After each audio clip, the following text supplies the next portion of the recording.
मेरी वाइफ पिछले 6 वीक से प्रेग्नेंट है और मुझे जानना था कि इसे ओरल सेक्स करने से कोई खतरा तो नहीं है, कोई प्रॉब्लम तो नहीं है। जी हाँ डॉक्टर, मैं सोच के घबरा रही हूँ कहीं कुछ गलत ना हो जाए। ये क्या आपका पहला बच्चा है? जी।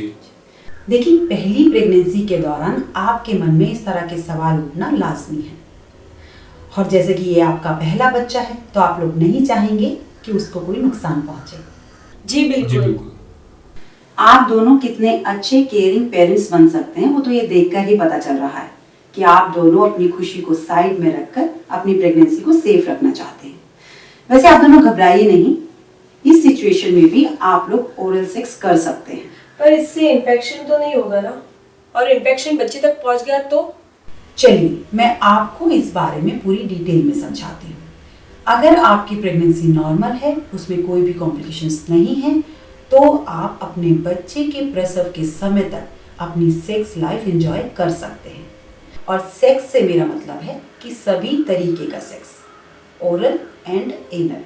पर हाँ, कभी कभी प्रेगनेंसी के दौरान महिला में हार्मोन्स की हलचल कुछ ज़्यादा ही बढ़ जाती है और उसकी वजह से उनको कुछ तकलीफें होने लगती हैं, जैसे कि नोजिया, बैक पेन, वजन बढ़ना, इस तरह की कुछ तकलीफें, जिसकी वजह से उनका सेक्स से मन उब जाता है और उनका सेक्स करने का मन बिल्कुल नहीं करता।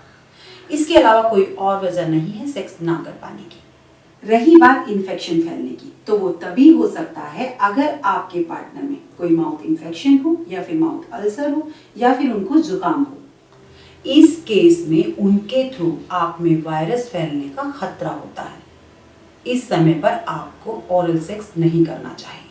और इसके अलावा अगर आपके पार्टनर में एसटीआई है तो भी ओरल सेक्स के टाइम पर उनके थ्रू आप में बैक्टीरिया फैलने का खतरा होता है, तब भी आपको ओरल सेक्स नहीं करना चाहिए। इन दो केसेस के अलावा अगर आप साफ सफाई का ध्यान रखते हैं तो ओरल सेक्स करने में कोई भी दिक्कत नहीं है।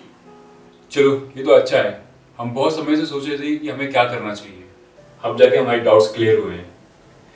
तो डॉक्टर, इसमें कोई और भी सावधानी जो हमें बरतनी चाहिए?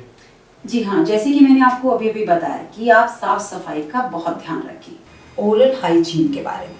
और इसके अलावा एक और चीज़ का खास ख्याल रखना ज़रूरी है।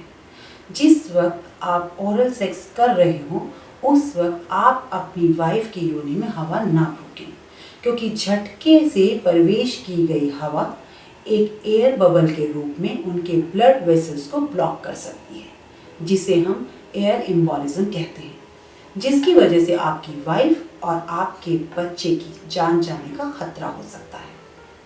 और दूसरी बात का ये ध्यान रखें कि अगर आपको लगता है कि आपकी वाइफ प्री मैच्योर प्रसव में जा सकती है तो आप ओरल सेक्स बंद कर दें। इसके अलावा एक चीज़ का और ध्यान रखें कि प्रेगनेंसी के दौरान आपकी वाइफ ज़्यादा देर तक अनकंफर्टेबल महसूस तो नहीं कर रही।